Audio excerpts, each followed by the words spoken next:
and her daughter were accused of killing, dismembering, and attempting to grill body parts of the grandmother. It's heartbreaking. These issues are heartbreaking. They're also considered domestic violence. But oftentimes when we think about domestic violence, we think of intimate partner relationships, couples, or people who share a child in common. But those are not the only relationships that can turn into violent relationships and ultimate tragedies. And so that's why the term family violence, we think, best incorporates what we are seeing in our communities. Violence in the family is different in a sense because we're talking about people who are related to each other in some way.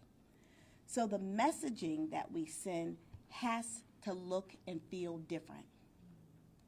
You cannot tell someone that you can leave your violent or dangerous situation when the abuser in the home is your child, or a sibling, or a parent. That's a different conversation. It's different resources that are needed, different messaging that is needed, and different protocols that are needed when responding to these types of events. And so let me start by sharing some of what brought me here, including those cases that I just talked about. From 2022 to 2023, we saw a rise in domestic violence homicides. In 2022, there were 14. In 2023, there were 22. And of the 14 in 2022, 8 were intimate partner and 6 were family violence cases. But in 2023, when that number rose to 22 deaths, only 7 were intimate partners and 15 were other familial relationships that ended in tragedy. Today, there are approximately 19 domestic related deaths, and about half are intimate partner and the other half are family. So what we're seeing is a rise in tragedies involving family members, people who are related to each other, and this is a huge concern to us. We are also seeing an increase from 2022 to 2023 in felony assaults. There were 342 in 2022 and 486 in 2023. So we're seeing not only a rise in homicides involving these familial relationships that are not intimate partner, but also in assaults. Another number, I had a really wonderful discussion with the chief judge of our district court about this issue. And another number that she brought up to me that's indicative of what we're seeing in our households is that in 2009, there were about 209 wrongful detainer cases where people were staying in a property and the owner wanted them to leave. But in 2023, there were 596.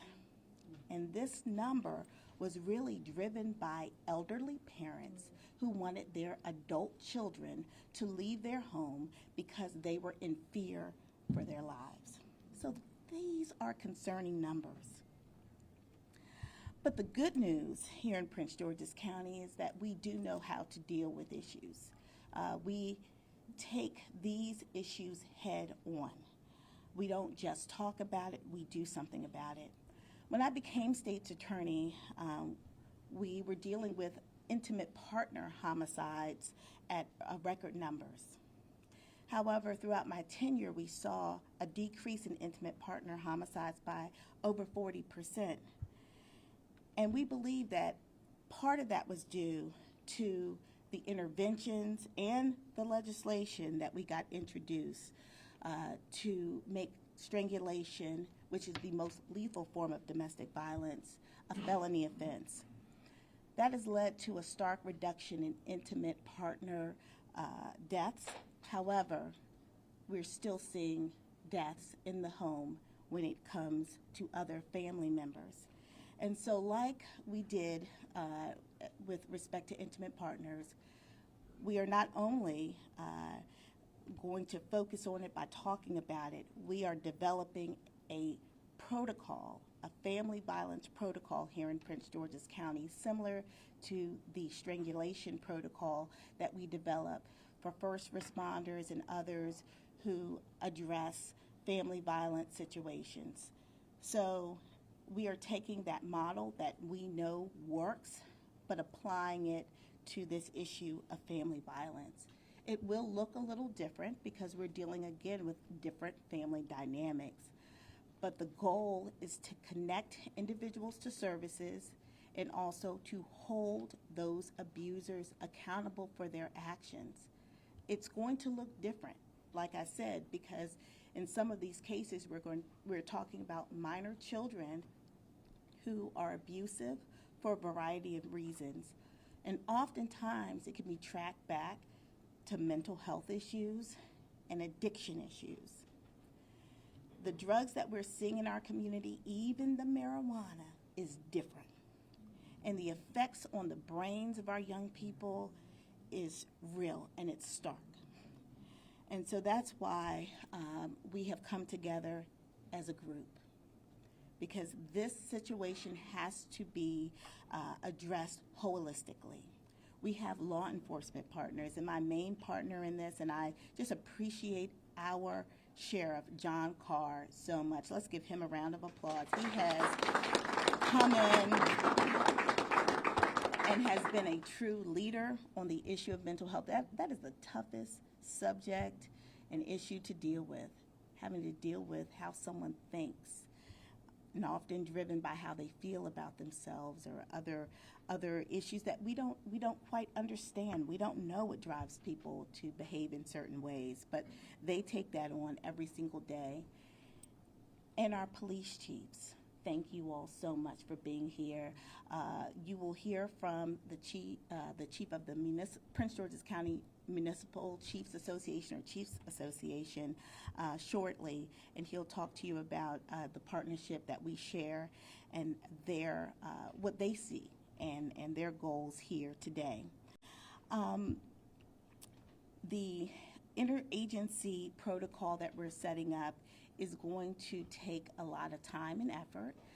We will be training every single police agency within our county on this protocol, which starts when a call is made to 911. Because the questions that are asked by the call takers will direct those who are responding on the appropriate questions to ask and the appropriate interventions and services to provide.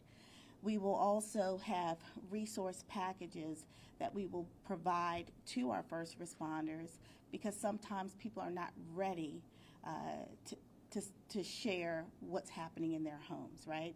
They're not ready to share at that moment, but they may be willing to share at a later time, and so we want them to have the resources needed in order to do that. There will be a partnership, of course, with our hospital because they are so important to us. They take care of those who are suffering from injuries as a result of this abuse, and we want them to ask similar questions as they would to someone who they think is in a abusive intimate partner relationship. They need to begin asking those questions to family members, especially those who they may see more than once.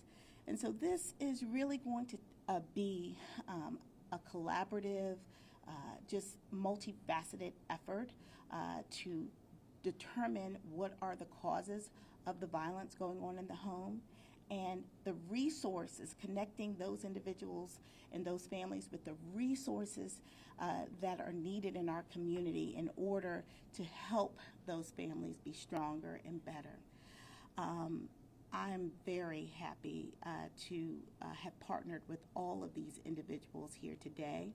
You'll also hear from our council member who has a very important messaging campaign as well. There is no one message that's going to reach everyone. There are so many people who need our help, and we're just hoping that one of our messaging campaigns will reach those who really need it. And so while we can't say things all the time, or our messaging can't always be leave, you don't need to be in that violent situation because of the dynamics of the family, our message is simple: say help. Hashtag say help. And we're asking people to say help, whether they are the ones who are experiencing the abuse or they are the abuser. There is no judgment if you ask for help. There is no judgment if you ask for help. So next, I would like to turn to someone, and really his story is one of the reasons why I'm here today. Mr. Oxley had a case in my office. I won't talk about it. I'll let him talk about it, but it's a heartbreaking case that really, I think, sends and is the example of why we need a protocol around family violence and why we need to advertise resources in our community to address mental health, and why, quite frankly, we need to advocate for a long-term treatment facility in our county. We can no longer only rely on acute care treatment. It's great, it's wonderful, we need that as a stopgap, but long-term, sometimes individuals cannot live safely at home. That's the reality of it.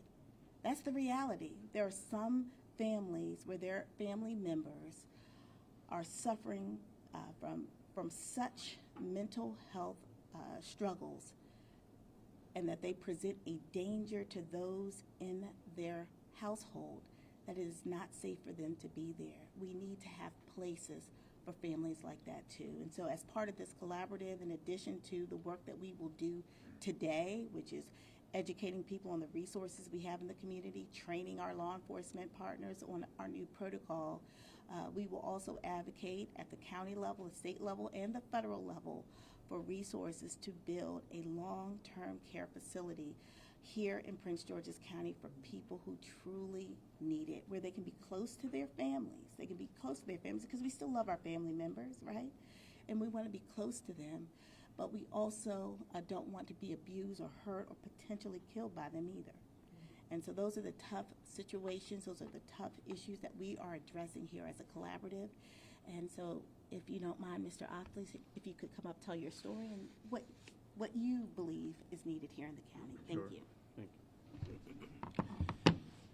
Thank you, Honorable State's Attorney Aisha Brayboy. To everyone that's assembled today, law enforcement, to the media, to Malika Jackson, who's my partner in real estate and business and everything that we do. I give honor first to God, who's the creator of my life, to the Holy Spirit. I say shalom, assalamu alaikum, peace and blessings. Before I get into the story in another few minutes, I want to read something real quick from Matthew 10:28. I'm not a religious person, or I'm a spiritual person. God said, those who worship me must worship me in spirit and in truth. For it is not ye that speak, but the Spirit of your Father which speaketh in you. And the brother shall deliver the brother up to death, and the father the child, and the children shall rise up against their parents, and cause them to be put to death. And they shall be hated of all men for my name's sake. But he that endureth to the end shall be saved. That's in Matthew 10:28. This is the time that we're in right now, and it's real. Children, obey your parents in the Lord, that is accepted guidance and discipline as his representatives, for this is right. For obedience teaches wisdom and self-discipline. Honor, esteem, value as precious your father and your mother, and be respectful to them. This is the first commandment with the promise, so that they may be well with you, and that you may have a long life on earth. Fathers, do not provoke your children to anger. Do not exasperate them to the point of resentment with demands that are trivial or unreasonable or humiliating or abusive, nor by showing favoritism or indifference to any of them, but bring them up in elderly loving kindness and the discipline of the instructions of the Lord. And that's from Ephesians 6. The reason I bring that forward is because what's going on now has been going on since the beginning of time. And yet now we're in this dispensation of this manifestation, of we seeing it happening every day more and more and more. My name is James Robert Oxley Jr. I was born I'm a Washingtonian. I met my wife in D.C. in 94. We got married in 97. We moved to Prince George's County in 98. And we started building a life. I had a son prior to getting married. I said I'd never do that again. So 8 years into my marriage, we had our first child. Then we ended up having 5 kids. We had 4 boys and 1 girl. And 0505, I joined the Maryland National Guard. Joined the Maryland National Guard. 2007, I was deployed to Iraq, where I was hit by a roadside bomb. Survived that. We bought our first brand new house, built up from the ground up in Upper Marlboro. And then with my GI Bill, bought another house, rented that house out. And in the midst of it, our kids were growing. And I'll get straight to the point. I'm also a retired staff sergeant, medically retired in 2022. Got my MBA in real estate development in 2022 as well. And that brings me to 2021. One of our children, the third child, he grew up little short guy. You know, he was a pretty handsome little guy. And oftentimes we get picked on and things like that. And we found out, he would get in trouble, found out it wasn't him. I'm just fast forwarding. You get to high school, we put him in CHOP Junior. He went on CHOP Junior. All our kids had a life that we wish we would have had when we was kids. They wanted for nothing. They had everything. We both had our degrees. We were church going. We were great parents to our children. Everywhere we went, people said, we love how your kids, the mannerism and everything. We took them on trips. We gave them the experience of life. However, fast forwarding, he got to high school, Frederick Douglass, and he gets involved with some kids, and we allowed him to get a job and let him play on the football team. And one day I went to pick him up from work, and I smelled marijuana. And I said, hey, you smoking? He said, no, I was sitting in the car with my friend who was smoking. I said, come on, kid. I grew up in D.C. I know you can't pull that over me. I get home, share that with my former wife, and she grabs his iPad and grabs his phone, started going through it, and we realized he was living a double life. He was the sweetest kid at home and around everybody else, but outside of our home, going to school, he was smoking, he was doing all kinds of things. So we started shutting things down. We took the iPad, started monitoring, and I just saw this countenance and expression on his face that I never seen before. And I shared with her, I said, I do not trust him anymore. I said, something is wrong. So she was the disciplinarian. I was the one who just stood there, made sure he didn't do anything to her, whatever. I never struck my kids. She was the disciplinarian. I just stood there because as I read in the scriptures, it's a reason that I chose not to strike my kids, but discipline them in other ways, taking things from them, sitting them down. Anyway, so she started taking everything away. She let him go live with her mother. And when she went to live with the mother would take him to school. I'll pick him up.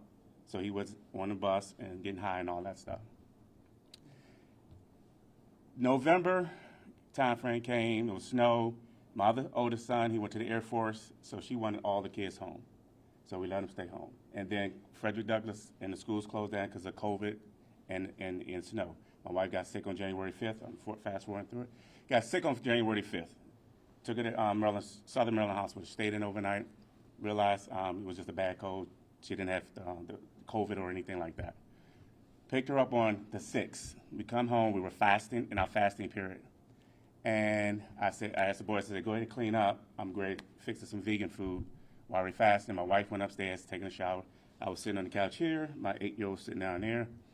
And my 2-year-old at the time was on the floor on a Minnie Mouse couch. And I was on the computer, so my wife came back down.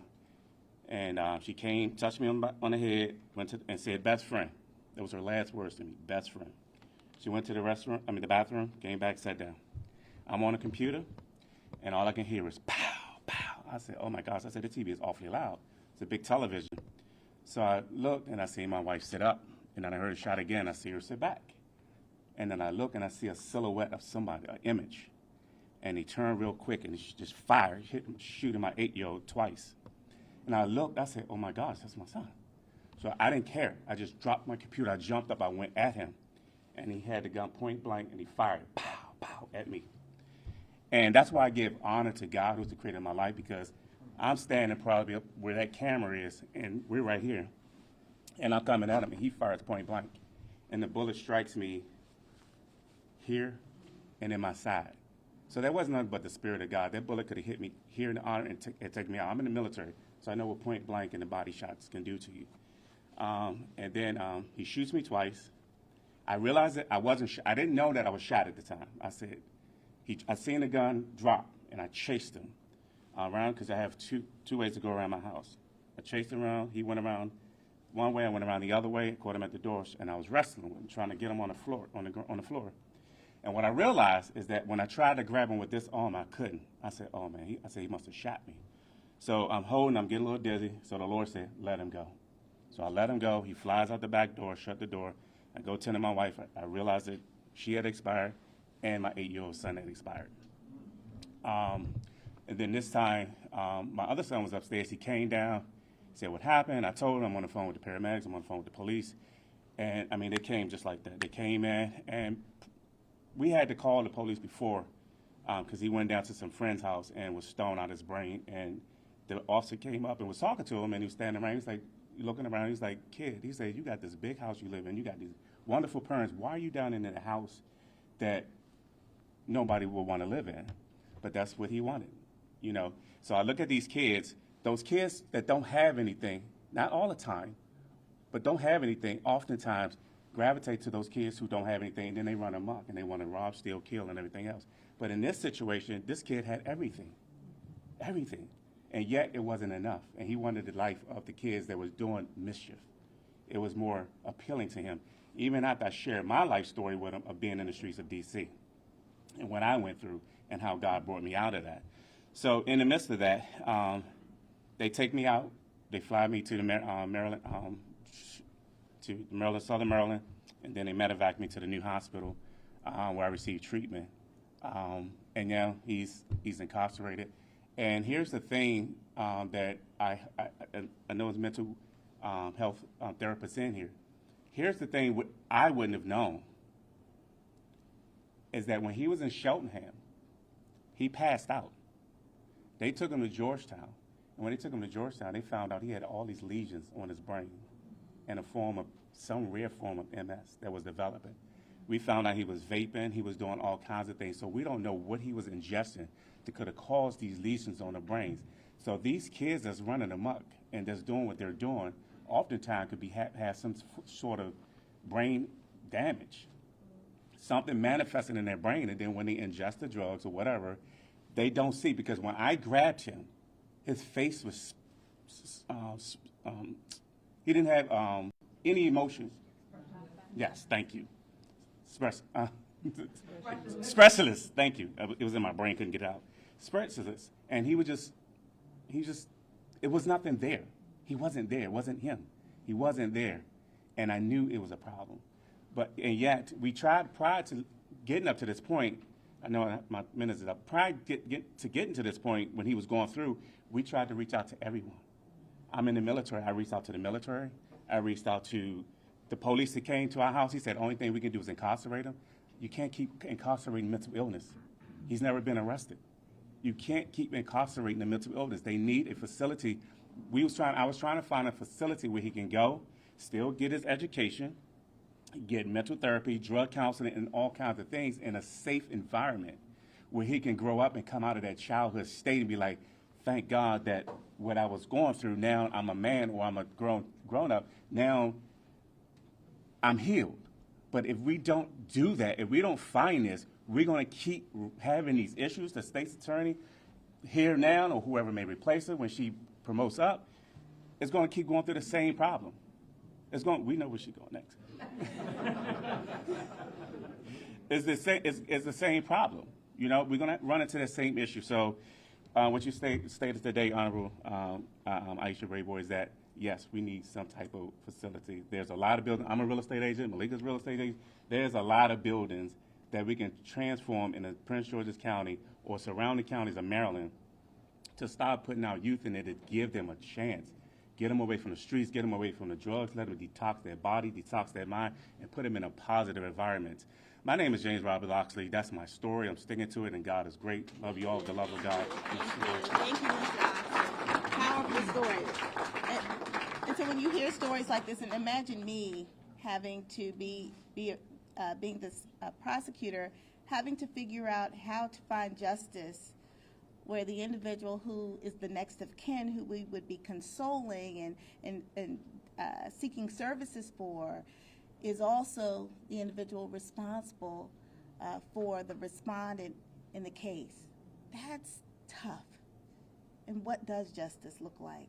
Oftentimes in families' cases, there is no real justice. It's just whatever we can do to try to make things better. And we don't want to be in that situation. We really don't. And that's why we want to focus on prevention, which is really about how we respond when we know something is wrong. And so, Sheriff, where's our sheriff? Great partner. He's my main collaborator in this, and I appreciate the work that you always do for our community. Good morning, all. How are you today? Good morning. I am just, I'm happy to be here in one aspect, and then another aspect, I am tired. As October highlights Domestic Violence Awareness Month, my predecessor 11 years ago started Purple Light Nights, in which we had last week. We now expanded that through other counties. But those stories that we just heard, we're hearing too consistently. This is something that is consistent in our community. So before I even get started about what we plan on doing and how we're going to be moving forward, I first want to thank our wonderful state's attorney, who's always been receptive and always been in the front of issues and problems and wanting to be very proactive instead of reactive to issues. I want to thank our councilwoman, our mayors here, our municipal mayors, and also our chiefs, as this is a collaborative effort in order to address domestic violence here in our community of Prince George's County. When taking office almost a year and a half ago, coming right out of COVID, we were averaging a little bit over 2,000 peace and protective orders a month here in Prince George's County. Unfortunately, that number still is consistent to where we're around 2,000 a month. Last month alone, we had 84,000 citizens go in and out of that courthouse because they had some sort of legal or court-related issues. Many of those were actually dealing with homicides, murder trials. A lot of them were dealing with mental health, as we're averaging a little bit over 100 emergency petitions a month. So when we do talk about domestic violence, we've always focused on just intimate partners. But we really need to look at our families, because our families are hurting. They're hurting. And there is no jurisdiction, there is no city, there is no county. When you look at it from a state perspective, we are all going through the same things. And this is something to where, what are we going to do in order to make this better? Collaborative efforts like this, #NoMore, ran by the councilwoman, these are initiatives that not only involve everybody up here as far as a collaborative effort, but there's something to where we're all doing our piece in the community, because this is a community problem. This is something to where, as our families, they're hurting. There is no manual about how to be a parent. And if I have multiple children and I have one that's not right, what am I doing with the rest that need my attention, that need my care? A lot of our citizens are looking to us as public safety, looking to us as our community leaders, and they're looking for answers. They're looking for resources. We have resources. We're working and partnering with nonprofit organizations. You have government organizations. You have our city and our municipal agencies. They all have resources that they're giving. But the people need to know that consistently somebody's going to be there with them. Because it is very hard for you to go through an issue like the story that we just heard and to think that I can go through this and go through this court process, and then now that the court process is over, everything is done. Those scars will never go away. You will always deal with this. And this is something to where this collaborative effort of us coming together as a community, no matter what agency you're with, no matter what jurisdiction you may be with, this is how we solve our issues and problems. So I'd just like to say I thank everybody up here for allowing me to partner with you and to just say, hashtag say help. Because when you know that there's an issue and a problem, and we keep talking about those issues and problems, and we keep doing the same thing, thinking that we're going to get a different result, they call that insanity. So therefore, what are we as a community going to do to change this behavior in our community? And this is all connected together. As we talked about youth violence, the carjackings, issues in our schools, they start at home. They start at home. Our parents in our communities, our seniors are asking for our assistance and help, and this is a way that we start to do so. So I'm happy to partner with everybody up here and anybody in our community so that we can eradicate domestic violence, not only intimate partners, but family violence. So I do say again, hashtag say help. Thank you. Thank you so much. We do have a number of partners who will be speaking. They will limit their comments to 2 minutes because we know we have several of them, and they'll hit their main points and what services they provide. And I'd like to turn it over to my great partner, our Councilwoman Crystal Oriaga. Thank you. Good afternoon, everyone. I'm Councilman Crystal Oriaga. I have the pleasure of representing District 7 on the Prince George's County Council. And again, I want to first say thank you for the work that you're doing and expanding the conversation past just domestic violence, because I think sometimes this goes forgotten and not talked about. I do want to highlight the No More campaign that I'm working in partnership with the State's Attorney's Office and the Sheriff's Office. And it's really bringing all of us together to say no more do we want to see this violence here in Prince George's County and across the state. So we have a virtual resource guide that has access to shelter services, resources, counseling, and we're asking organizations that if you don't see yourself listed, give us your information so that we can add you to the campaign. We also have an awareness campaign around educating people about what it looks like, because a lot of people don't understand the signs and what to look for. And then also educating people that there is no stigma. A lot of times when survivors feel like they're alone, they're isolated, people are going to think, why did you stay? Why didn't you leave? And so when we talk about 1 out of 4 women, 1 out of 9 men experiencing domestic violence, we know that they're not alone. As a survivor of domestic violence, one of the things I'm most proud of is legislation that we're moving on the state level, which is the Healing Scars Act that's going to be sponsored by Delegate Ashanti Martinez. This piece of legislation is going to transform when we talk about restitution and the idea of healing the scars of survivors. I was inspired by this legislation because years after leaving my domestic violence relationship and healing and having a beautiful partner and a beautiful son, I'm still reminded of the violence every time I look in the mirror, because I have scars that are so damaged that without plastic surgery, sorry, they'll never go away. And it reminds me of so many victims that every moment they look at themselves, they're taken back to the trauma that they've experienced.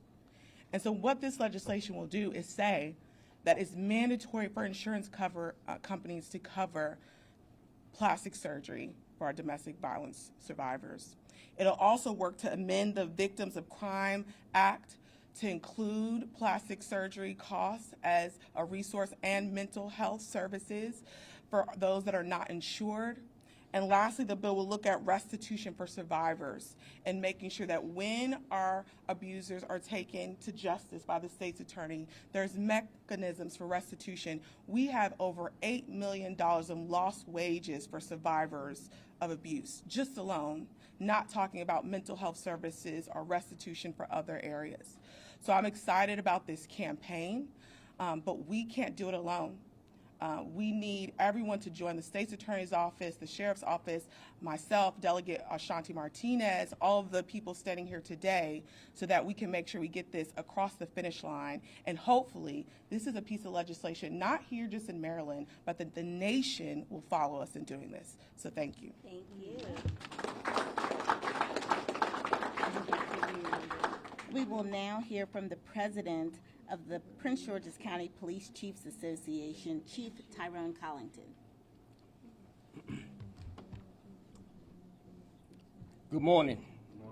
Honorable State's Attorney Aisha Brayboy, elected officials, esteemed guests, and to our partner, Sheriff John Carr. It is a great honor and a privilege to serve as the Chief of Police for the Bladensburg Police Department and as President of the Police Chiefs Association of Prince George's County. I extend my heartfelt gratitude to Madam Brayboy, a tireless advocate for all residents and victims affected by domestic violence in Prince George's County and beyond.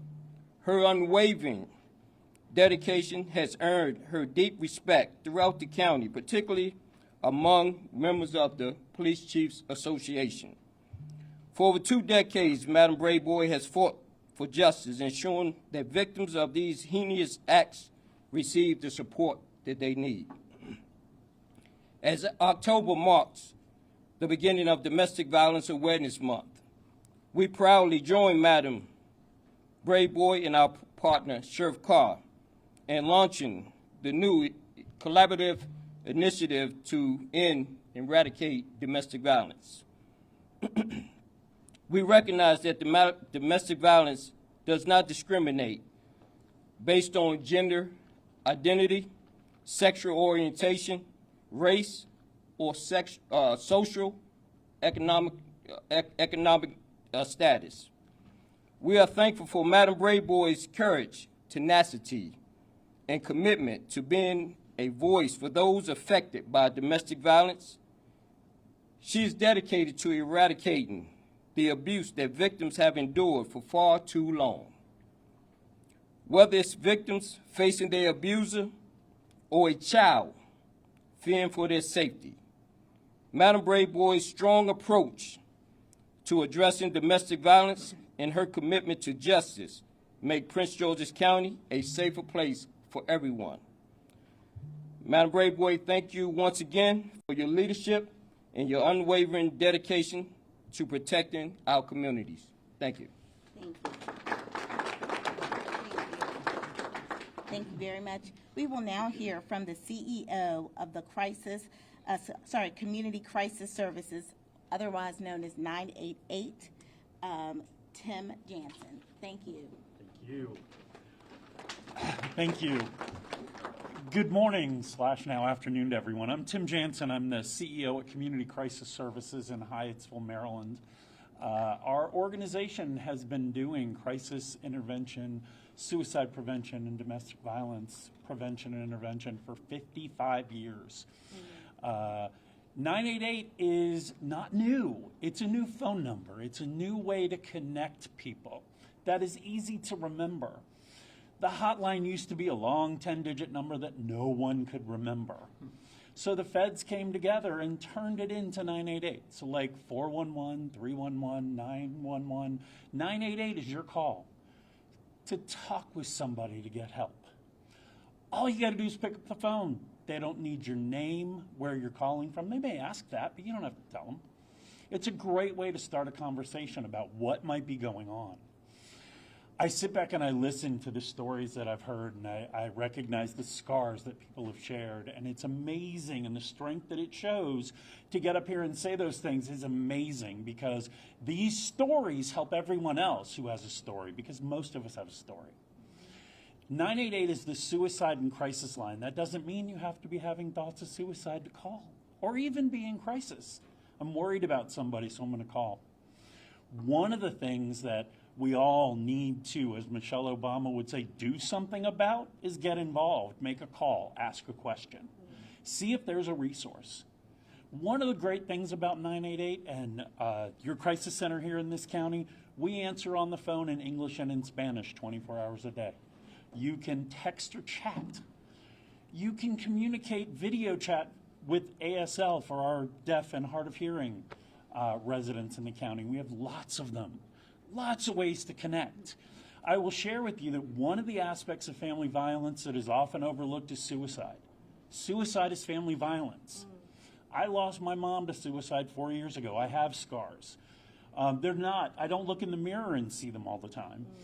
But when I see her picture, sometimes that's what I think. And lots of people will say suicide is not an issue in my community. Wrong. It's an issue in everyone's community, and it is family violence. So thanking everyone that's here for everything you're doing. Get 988 out there. We will answer the phone. Average speed to answer is about 30 seconds. We will answer your text, your chat, in Spanish, in English. When I was watching Michelle Obama's speech last month and she said, do something, we all know what that meant, by the way. But what she also meant is get involved, ask a question, share your story, help somebody out. So I could talk about this all day, as you can tell, but I'll get in trouble, and I don't want to get in trouble. So thank you all very much, and thanks everybody here for all you do. Thank you. And thank you for sending the message home that 988, though it is considered a suicide prevention and crisis line, they can connect families to resources. So that's an easy number to call, because sometimes it's difficult to call 911, but you can call 988. You can call 988. Next, we'll hear from Dr. Denise McCain, who's the director of our Family Justice Center. Good afternoon, everyone. To Madam State's Attorney, I first and foremost want to thank you for your leadership on this issue. You know, oftentimes we see problems here, we talk about problems, but no one does anything about the problems. And when we have leaders who are in a position to effectuate change, it's commendable. So I thank you for that, because this is real. And my heart goes out to you, sir, for your loss, and I'm sure your family is still dealing with it, but I'm glad that we're here where we are today. And I know it's not an isolated incident. We are hearing about the numbers. I'm now the parent of adult children, but I have a son who at one time could have been your son, but for interventions and people who were there to support me, raised my children as a single mother. And fortunately, the Air Force was there. I remember the day that I took him in for his testing. I was just praying that any marijuana that was in his system was no longer there, so he would get in. So I certainly relate to you and understand what this is about. But this is a real issue, and you know, I'm grateful for the partnership that we have. I just met with Sheriff Carr yesterday, I believe, and we talked about the need to make changes here and to put policies and processes in place to assure that we are actually doing the work that we do. Here, where we are at the Family Justice Center, we are also that one-stop shop. We're that resource for families that are suffering, survivors. We traditionally have worked with intimate partner violence, but the one group where we have seen needing our help is really seniors. We have a number of elders who come to us, and their perpetrators are family members. And just like was pointed out, they are trying to get help. Their children, nieces, nephews are abusing them, taking advantage of them. So this problem is real, and this project is really going to make a difference. So we're just grateful to be here, to partner with you. I thank all of you for what you do here, because this is a community issue. As with most, it's collective collaboration. We have to do this together as a community, because it's a real problem. And while someone may think it's not me, it does spill over into the community at large. So again, I thank you for your leadership and for all of you and the work that you do here. Thank you. Thank you. Thank you so much. Next, we will hear from Sandy Timmons, Executive Director of the House of Ruth. Hi everyone, I'm Florencia Carrizo. Hello. Unfortunately, Sandy couldn't be here today, but I'm going to be speaking on behalf of House of Ruth, Maryland.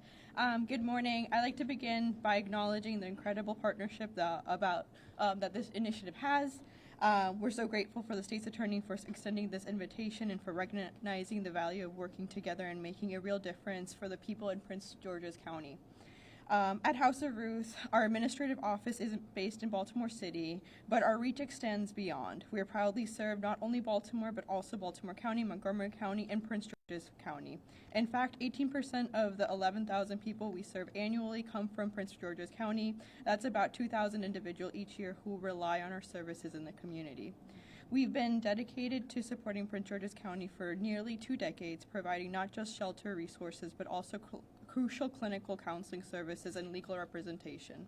Our presence includes work in 2 courthouses in the county, ensuring that survivors of domestic violence have access and legal and emotional support that they need. We are eager to expand our services here and look forward to working more closely with the community together. Together, we can create a lasting change in ensuring that no one in Prince George's County faces domestic violence alone. If you know or if you are experiencing intimate partner violence, please contact our hotline, which is 24 hours. Do not hesitate to reach out. Our numbers are 410-889-7884. Again, 410-889-7884. Thank you guys for being here today, and I am so happy to be standing with you guys today. Thank you.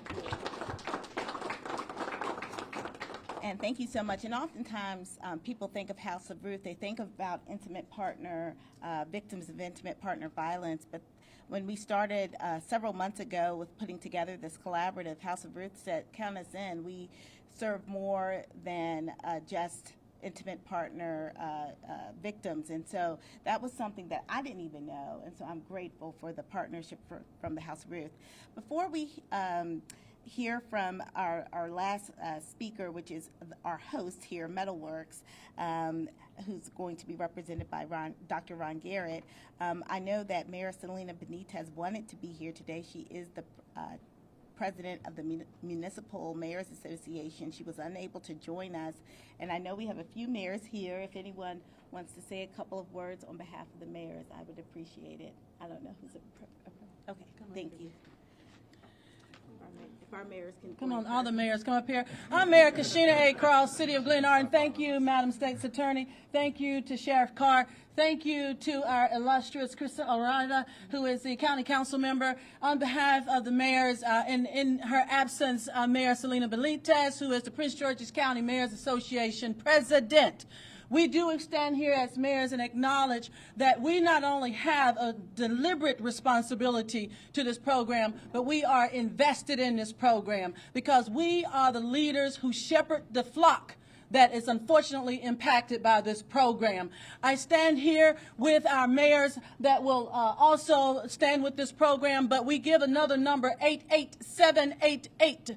It is a domestic violence number that is associated also with 988. So you now have numbers that are associated that we will combat the problem. It's not just that we want to expose and criticize, but we want to heal and empathize because it could be any one of us. And the beauty of the stories that are shared today shows that every average citizen has a capacity for this to happen in their house. So don't think it's not you. So we are grateful, State's Attorney. We are grateful to Sheriff Carr, and we are grateful to Mayor Kelly, as well as our mayor from Laurel, for making sure that we definitely stand up for the Prince George's County mayors.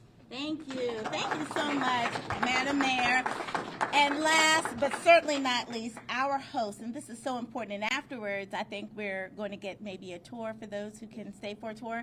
This is a phenomenal facility. Dr. Ron Garrett, thank you. My wife was looking at me frowning. She thinks I'm up here texting messages. I'm trying to make a few notes so that I won't. I have a preacher spirit, so I didn't want to get up here and get too long-winded. Amen. Amen. All right, we're at church. Okay. So my name is Dr. Ron Garrett.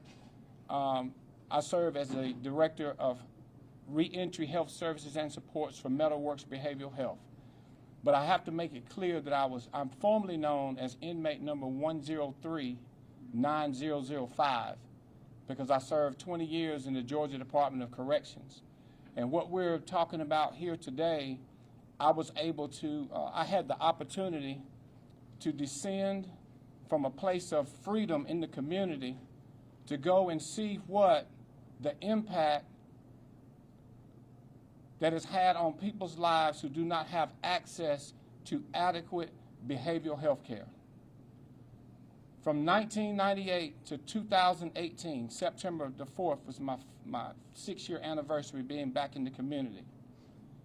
For during those 20 years, I was in the Georgia system when the laws actually changed because the federal government was no longer willing to bear the expense of having full-service residential behavioral health care treatment for our family. And they made the choice that a better place for them to be, a more cost-effective place for them to be, is in prison. I watched a 1,000-man prison transition to 500 beds of folks who did not have a diagnosis to 500 beds of a section of our prison that was called the mental health unit. Isn't that, I mean, it's absolutely amazing. So with that said, on behalf of Mr. Craig Gregory and Ms. Christine Gregory, I get to welcome y'all to Metalworks Behavioral Health. We are a full-service, CARF-accredited core behavioral health care agency. We serve about 425 clients per month, and I don't even like to use the word clients. I really prefer to use the word of our family members, because that's the way we approach the work that we do here at Metalworks Behavioral Health. What we do is based on the 8 dimensions of wellness, which is an evidence-based approach to providing services to people who need it. Our goal is not to rub a crystal ball and tell the individuals that come for services here what they need, because we understand that that our family members that come for our services, they are the experts in their own lives. I would like to say thank you to the state's attorney. I also get to serve as the site coordinator for Bowie State for the Second Chance Pell Grant program, which is a college degree program inside of Jessup Correctional Institute. And this is going to be amazing to you. Guess who the most famous, well-beloved individual of the prison, guess who they want to come and visit them? Our state's attorney. Because our state's attorney is known regionally and nationally as a state's attorney, her office works just as hard to give a man and woman an opportunity to have a second chance at freedom as she does with prosecuting those that need to go for a timeout for a little while, like I did. All right. We also want to thank you to Sheriff Carr and all of the leaders that have assembled here today, because this cause is it's about our families. It's about our communities. And the only way that a difference can be made is that we all must get off of the bench and get into the game and be about providing the kinds of holistic programming that is needed for our loved ones to thrive in life. The story that Mr. James shared about his son, as tragic as it is, it's unbelievable. The community would be just amazed at the fact. It's one thing for people to have a behavioral health care diagnosis and to commit a crime that would cause them to go to prison. It's something totally different to spend 15 years in prison, and the root cause of being in that environment was never treated. Society is amazed at why do people who go to prison come home and go back to criminal behavior. It is because of a lack of adequate behavioral health care services and reentry programming while incarcerated. Metalworks Behavioral Health is excited to join the state's attorney and everyone here as we provide a evidence-based approach to providing services to our families here in Prince George's County, so that each individual will have access to the life of dignity that each one deserves. She's going to be embarking with us on a new, she's got a new mission. Do you know how, and I'm going to close with this. We do know how May is National Mental Health Month, National Mental Health Awareness Month. You know what that means? What we do as a whole country, we point our finger and shine a spotlight on people who have a mental health diagnosis. I don't think that's fair. We should champion the rebranding of May to National Health and Awareness Month. And let's applaud those who know they need these services and are engaging in the services that they need in order to live a productive life. I really appreciate you all for coming out today. And again, if you have not walked through our facility at the conclusion of this press conference, please join us for a tour. Thank you. Thank you again for joining us, and to all of our speakers, we're going to open it up for a few questions. Yes, sir. In practice, what's going to now happen? So someone says help. What is going to happen in this community now? So it depends on what the response is to. If it's to let's say a 911 call, then there will be a new protocol on the questions that will be asked by the call takers, and the information then provided to the responding officers.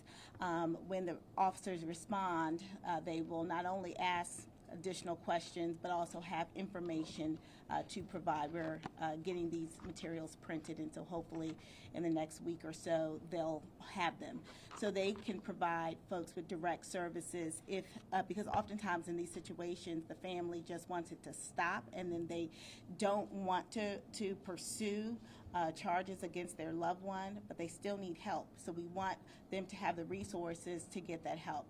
We also now have additional resources which we did not know we had, like the House of Ruth and like here in Metalworks, that provide these wraparound services that now families will know there is somewhere for them to go. So this is an awareness campaign. It's a change in the way in which first responders will then respond to those. We will train all of our police agencies in this new response mechanism. We did that for strangulation, and we saw an over 40% decrease when it came to intimate partner homicides. And so we are hopeful that we will see similar results with this new protocol. Information is power. When people have information, they do better.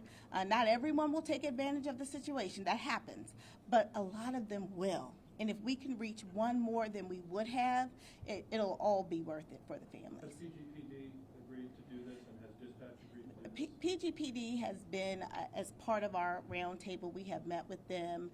We will be reaching out to the dispatchers, but we did that with our strangulation protocol as well. So that it won't be so different than the trainings we have given them in the past. If you don't mind, can I just jump in Yes. right quick?